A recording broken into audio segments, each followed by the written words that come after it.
నాకు last week ఒక order వచ్చింది. అది గూడా 2 కేజీ క్వాంటిటీ అనమాట. బటర్ స్కాచ్ బ్లిస్ అడిగారు.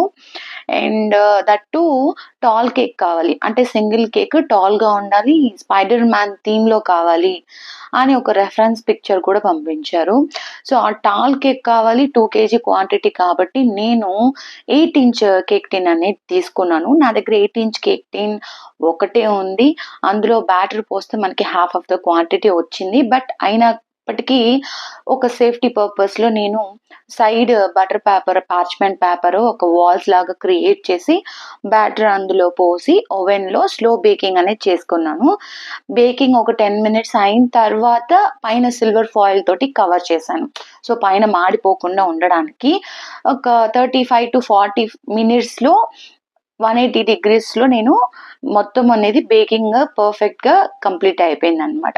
సో, కంప్లీట్ అయ్యాక టూత్ పిక్ పెట్టి ఇన్సర్ట్ చేసుకొని బయట తీసి పెట్టుకున్నాను. పేపర్ టాప్ సైడ్ కొంచెం నల్లగా మాడింది. అది ఎందువల్ల అంటే నేను ఆ పేపర్స్‌ని ప్రీవియస్ కేక్‌ని కూడా యూజ్ చేశాననమాట. సో, ఆ కేక్ బ్రెడ్ అంటుకొని ఉంటుంది కదా! బ్రెడ్ క్రమ్స్ అవి మాడిపోయి ఆ కలర్ ఇచ్చాయి. సో, నథింగ్ టు వర్రీ కాబట్టి కేక్ మొత్తం కూల్ అయిన తర్వాత నేను నెక్స్ట్ అసెంబ్లీ అనేది స్టార్ట్ చేశాను. ఇప్పుడు అసెంబ్లీ కోసం మనం ఏం చేసుకోవాలి బటర్ స్కాచ్ కేక్ కాబట్టి నేను విప్పింగ్ క్రీమ్‌లో బటర్ స్కాచ్ క్రష్ ఉంటుంది కదా! అది ఒక 1/4 కప్ మిక్స్ చేసుకుంటున్నాను. ఇలా చేయడం వల్ల తినేటప్పుడు వాళ్ళకి ఆ బటర్ స్కాచ్ ఫ్లేవర్ అనేది బాగా తెలుస్తుంది. సో, బేకరీస్‌లో కొంతమంది ఇలా చేస్తారు. కొంతమంది ప్లెయిన్ విప్పింగ్ క్రీమ్ కూడా అప్లై చేస్తారు. సో, మీ ఇష్టం. నేనైతే నా కేక్స్‌కి ఇలానే చేస్తుంటాను. క్రీమ్‌లో ఆ ఫ్లేవర్ కూడా యాడ్ చేస్తుంటాను. సో, స్పాంజ్ అయితే మంచిగా కూల్ అయిపోయింది. ఇప్పుడు స్పాంజ్‌ని నేను పైన మాడిపోయి ఉంటుంది గదా!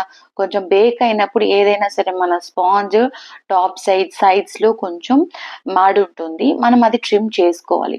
మాడకుండా అస్సలు కొద్దిగా కూడా మనకి డార్క్ అవ్వకుండా ఏ కేక్ కూడా మనం బేక్ చెయ్యలేము.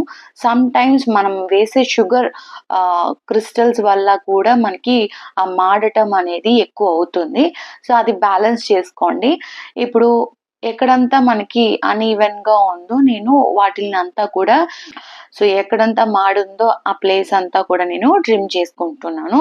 పైన మాత్రమే ఎక్కువ కట్ చేయకండి. స్పాంజ్ అంతా బావుంటుంది. టాప్ సైడ్ మాత్రమే మనకి బాగోదు కాబట్టి అది మాత్రమే నేను ట్రిమ్ చేసుకుంటాను. ఇంకా సైడ్స్‌లో కొంచెం హార్డ్ ఉంటుంది. ఆ హార్డ్ వర్క్‌కి ఏరియా ఎక్కడైతే ఉంటుందో మనకి అది ట్రిమ్ చేసుకోవాలి. పర్టిక్యులర్‌గా టాల్ కేక్స్ చేసేటప్పుడు మనకి ఎక్కువ ట్రిమ్ చేసే ప్రాసెస్ ఉంటది. నార్మల్‌గా మీకు 3 ఇంచ్ కేక్ స్పాంజెస్ చేసినప్పుడు అంతగా మాడదు. అంత ట్రిమ్ చేయాల్సిన అవసరం కూడా ఉండదనమాట. సో, ట్రిమ్మింగ్ చేసిన తర్వాత 3 లేదా 4, 5 ఈక్వల్ పార్ట్స్‌లో మీరు స్లైసింగ్ అనేది ఒక్కొక్క లేయర్‌కి కట్ చేసి పెట్టుకోండి. సో, స్లైసింగ్ పర్ఫెక్ట్‌గా ఎలా చేయాలి? మీకు ఇంతవరకు పర్ఫెక్ట్‌గా చేయడం రాకపోతే ఆ వీడియో ఇక్కడ పైన మెన్షన్ చేస్తున్నాను. ఒకసారి చూసి తెలుసుకోండి. పర్ఫెక్ట్‌గా స్లైసింగ్ అనేది నేర్చుకోండి. ప్రాక్టీస్ చేయండి. అది వస్తే మీకు ప్రతి కేక్ కూడా పాస్ట్రీ కేక్ లాగా ఫినిషింగ్, క్రీమ్ ఫిల్లింగ్ అన్నీ చక్కగా కుదురుతాయి. నెక్స్ట్ ఇందులోకి మనము ఫస్ట్ ఒక బాటమ్ లేయర్ పెట్టుకున్న తర్వాత దీనికి ఎంత క్రీమ్ అయితే రిక్వైర్మెంట్ ఉంటుందో అంత క్రీము. సో, నేను బ్రెడ్ చూసుకుంటే మీకు 1 సెంటీమీటర్ ఆ రేంజ్‌లో తీసుకుంటాను హైట్. అంతకన్నా ఎక్కువ ఉండదు. మనం తీసుకునే పాస్ట్రీ కేక్స్ జనరల్‌గా 1 సెంటీమీటర్ ఆ రేంజ్‌లోనే ఉండాలి. అండ్ క్రీమ్ వచ్చేసి ఎంత ఉండాలి అంటే 0.5 కన్నా తక్కువే ఉండాలి. సో, బ్రెడ్ కన్నా సగం కంటే తక్కువే ఉండాలి క్రీమ్. హైట్ చూసుకుంటే ఇలా పర్ఫెక్ట్‌గా మీరు ప్రతి లేయర్ అప్లై చేసుకుంటూ వెళ్లారంటే మంచిగా లెవెలింగ్ అనేది వస్తుంది. సో, క్రీమ్ అప్లై చేసిన తర్వాత మనము బటర్ స్కాచ్ క్రష్ అనేది యాడ్ చేసుకుంటాం. ఒక స్మాల్ లేయర్. తర్వాత బటర్ స్కాచ్ నట్స్ అనేటివి ఉంటాయి. సో, ఆ నట్స్ అనేటివి యాడ్ చేసుకుంటాం. ఈ వీడియోలో నాకు ఆ రోజు నట్స్ లేవు కాబట్టి నేను చిక్కీ మీకు గ్రౌండ్ నట్ చిక్కీ తెలుసు కదా! క్యారమలైజ్ చేసి ఉంటారు. సో, ఆ చిక్కీని స్మాష్ చేసి వేసుకున్నాననమాట. మీరేదైనా యూజ్ చేయొచ్చు. బేసిక్‌గా బటర్ స్కాచ్ నట్స్ వచ్చేసి మనకి బయట దొరికే నట్స్ కాజుతోటి చేస్తారు. లేకపోతే పీనట్ తోటి చేస్తారు, బాల్స్ లా ఉంటాయి, క్యారమలైజ్ చేసిన తర్వాత ఆ విధంగా వస్తాయి అన్నమాట. సో మనం దానికి అది లేకపోతే మీరు చిక్కీ కూడా యూజ్ చేయొచ్చు. చిక్కీ లేకపోతే మీరు ఇంట్లో కూడా షుగర్ ని క్యారమలైజ్ చేసుకొని అందులో కాజు ఆర్ గ్రౌండ్ నట్స్ ఏదైనా యాడ్ చేసుకొని కూడా మీరు ప్రిపేర్ చేసుకోవచ్చు. ఇలా కూడా మీరు ప్రిపేర్ చేసుకోవచ్చు.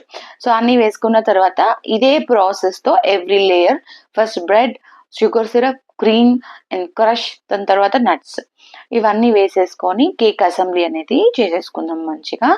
తర్వాత మనము దీనికి క్రమ్ కోటింగ్ అనేది చేస్తాము. క్రమ్ అంటే ఆ బ్రెడ్ క్రమ్స్ ఏవైతే ఉంటాయో అవి క్రీమ్ తోటి మనం ఫుల్ గా ఫినిషింగ్ ఇచ్చేసి సెట్ చేస్తాము ఫ్రిడ్జ్ లో. సో ఇది బాగా సెట్ అయిన తర్వాత నెక్స్ట్ ఫైనల్ ఫినిషింగ్ కి వెళ్తాము. ఈ టాపిక్ లో ఏమైనా మీకు డౌట్స్ ఉంటే, ఏమైనా తెలియలేదు అనుకుంటే, ఆరెల్స్ ఇంకా మీకు ఈ కేక్ చేసేటప్పుడు కానీ, ఈ డిఫరెంట్ డిజైన్ ట్రై చేస్తున్నప్పుడు కానీ ఏదైనా డిఫికల్టీస్ ఉన్నట్లయితే నాకు కమెంట్స్ లో చెప్పండి. ఆ టాపిక్ కి నేను మీకు అర్థమయ్యే విధంగా మంచి వీడియో అనేది చేసి నెక్స్ట్ పోస్ట్ చేస్తాను. నన్ను ఎంకరేజ్ చేయడం కోసం అలాగే ఒక చిన్న లైక్ ఇస్తూ సపోర్ట్ చేస్తూ రండి. అండ్ ఇంకా కొత్త వాళ్ళు ఎవరైనా మన వీడియోని ఇప్పుడే చూస్తున్నట్లయితే ఇప్పుడు సబ్స్క్రైబ్ చేసుకోండి ప్లీజ్. మీరు మన ఛానల్లో చూసినట్లయితే చాలా మంచి వీడియోస్, కంటెంట్స్ ఎవరు చెప్పని విధంగా వీడియోస్ పెట్టున్నాను. ఒకసారి లుక్ ఇవ్వండి, చూడండి, నచ్చితే ఫాలో అవ్వండి. క్రమ్ కోటింగ్ అయితే అయిపోయిందనమాట. నెక్స్ట్ బోర్డ్ అంతా కూడా కొంచెం మెస్సీ ఉంది కాబట్టి అది మనం టిష్యూ పేపర్ తో పెట్టి క్లీన్ చేసేసుకుంటాము. ఈ క్రమ్ కోట్ చేసిన తర్వాత మనము మినిమం 1 అవర్ ఫ్రిడ్జ్ లో ఉంచుతాము. సో 1 అవర్ తర్వాత మళ్ళీ మనము ఫైనల్ కోటింగ్ కి, నేను ఇక్కడ వాళ్ళు ఇచ్చిన రెఫరెన్స్ పిక్చర్ లో బ్లూ కలర్ అనేది ఉండేదన్నమాట. సో బ్లూ కలర్ అప్లై చేస్తున్నాను ఫైనల్ ఫినిషింగ్ లో. నా కేక్స్ లో ఎస్పెషల్లీ నేను ఫుడ్ కలర్స్ ఎక్కువ యూజ్ చేయను, కస్టమర్ అడిగితే తప్ప. వాళ్ళు అడిగినా సరే నేను అది లైట్ షేడ్ లోనే ఇస్తాను, డార్క్ షేడ్ లో ఇవ్వను అనమాట. సో ఫుడ్ కలర్స్ కి సంబంధించిన కేక్ డిజైన్స్ వచ్చినప్పుడు ఫైనల్ కోటింగ్ మాత్రమే లైట్ గా ఒక చిన్న 2 to 3 మిల్లీమీటర్ అంత థిక్నెస్ తోటి మీరు కోటింగ్ ఇవ్వండి. సో దట్ హెల్దీ వర్షన్ లో ఉంటాయి మీ కేక్స్ అన్ని కూడా. ఒకసారి క్రీమ్ అంతా అప్లై చేసుకున్న తర్వాత స్క్రాపింగ్, అదే లెవెలింగ్ అంతా కంప్లీట్ గా చేసేసుకోండి. ఇప్పుడు top side small design look కోసం నేను ఇలాగా స్ప్రిల్ అయితే ఇచ్చేసుకుంటున్నాను అనమాట. ప్యాలెట్ నైఫ్ యూజ్ చేసి మెల్లిగా తిప్పుకోండి లెఫ్ట్ హ్యాండ్ తో. రైట్ హ్యాండ్ తో ప్యాలెట్ నైఫ్ ని 45 degrees లో ఉంచి వీళ్ళు రొటేట్ చేసుకుంటూ వచ్చేస్తే మీకు ఇది వచ్చేస్తుంది. నెక్స్ట్ దీని తర్వాత నేను ఏం చేస్తానంటే టిష్యూ పెట్టేసి మొత్తం ఎక్కడెక్కడ మెస్సీ ఉందో అదంతా క్లీన్ చేసుకుంటాను. స్పైడర్ థీమ్ కి పర్టికులర్ గా ఆ స్పైడర్ మ్యాన్స్ వాళ్ళు ఇచ్చిన రెఫరెన్స్ పిక్చర్ లో ఏదైతే ఉన్నాయో అవి అట్లే దింపాలి కాబట్టి మనకి ఈ స్పైడర్ మ్యాన్ అండ్ ఆ వెబ్, ఆ నంబర్స్, ఆ మాస్క్ ఇవన్నీ కూడా నేను ఫోటో ప్రింట్అవుట్ అనేది తీసుకున్నాను. సో ఇవి ఎలా డౌన్లోడ్ చేసుకోవాలి, క్లారిటీతో మనం ఎలాగా ఒక పీపీటీలో అటాచ్ చేయాలి, ప్రింట్అవుట్ ఎక్కడ తీసుకోవాలి, ఇవన్నీ కూడా ఒక టాపిక్ లో నేను చెప్పాను వీడియోలో. ఆ వీడియోని పైన మెన్షన్ చేస్తున్నాను, చూసి తెలుసుకోండి. అండ్ నేను ఈసారి మాత్రం నార్మల్ ప్రింట్ తీసుకోలేదు, ఫోటో ప్రింట్ తీసుకున్నాను. అంటే ఆధార్ కార్డ్, పాన్ కార్డ్ చేసిస్తారు కదా మీకు జెరాక్స్ ఇంటర్నెట్ సెంటర్స్ లో, అక్కడ మీకు తీసుకుని వెళ్ళి మీరు చేసిన కాపీని ఇచ్చారంటే వాళ్ళు ఫోటో ప్రింట్ ఒక A4 షీట్ కాపీ వచ్చేసి 50 రూపీస్ ఛార్జ్ చేశారు నాకు. సమ్ ఏరియాస్ లో 100 కూడా ఉండొచ్చు. సరే చూడండి, నేను ఒకేసారి 4-5 పేజెస్ తీసుకుంటాను కాబట్టి నాకు ఈచ్ పేజ్ వచ్చి 50 రూపీస్ కి అలా ఇచ్చారనమాట. సో అది తెచ్చుకున్న తర్వాత సింపుల్ గా మనం కట్ చేసేసుకొని వాటిని ఇలాగా స్టిక్ చేసేసుకోవచ్చు. సో ఎలా స్టిక్ చేసుకోవాలి అనేది కూడా ఆ వీడియోలోనే చెప్పాను. ఈ టాపర్స్ ఎలా క్రియేట్ చేసుకోవాలి, ప్రింటబుల్ టాపర్స్ గురించి చెప్పున్నాను, చూసి తెలుసుకోండి. వీడియో చూసిన తర్వాత అయినా చూడండి, లేదా ఇప్పుడు చూసిన తర్వాత అయినా చూడండి, మీ ఇష్టం. ఓకేనా? సో ఆ టాపర్స్ అన్ని కూడా మంచిగా రెఫరెన్స్ పిక్చర్ లో ఎలా అయితే ఉందో అలాగే మనము ఎగ్జాక్ట్ గా ఇన్సర్ట్ చేసేసుకున్నాము. అండ్ దెన్ పేరు కూడా రాయమని చెప్పారు. సో, పేరుని నేను ఆల్ఫాబెట్ లెటర్స్‌వి ఫాండెంట్ కట్టర్స్ ఉంటాయి. ఆ కటర్ యూజ్ చేసి నేను యెల్లో కలర్ అనేది తీసుకున్నాను. కాంట్రాస్ట్‌గా అంటే మనము బేస్ కలర్ బ్లూ ఉన్నప్పుడు సేమ్ కలర్ ఇవ్వకూడదు. దానికి అపోజిట్ కలర్ లేదా దాని నుంచి హైలైట్ అయ్యే కలర్స్ మనము లెటర్స్ పెట్టామంటే కొంచెం నీట్‌గా కనిపిస్తుంది. వాళ్ళిచ్చిన రిఫరెన్స్ పిక్చర్‌లో బ్లాక్ ఉండేది. సో, బ్లాక్ కలర్ ఫాండెంట్ నా దగ్గర లేదు. బ్లాక్ కలర్ తీసుకురావాలంటే ఎక్కువ జెల్ కలర్ అనేది యూజ్ చేయాలి కాబట్టి, సో, నేను యెల్లో అనేది ప్రిఫర్ చేశాననమాట. ఫైనల్‌గా స్పైడర్ మ్యాన్ ఫేస్ మాస్క్.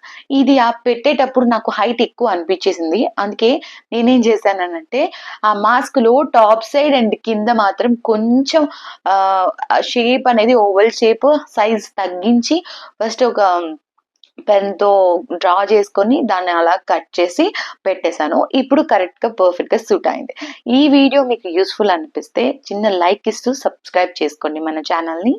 మరో ఇంట్రెస్టింగ్ టాపిక్‌తో మళ్ళీ కలుద్దాం. టాటా! బాయ్!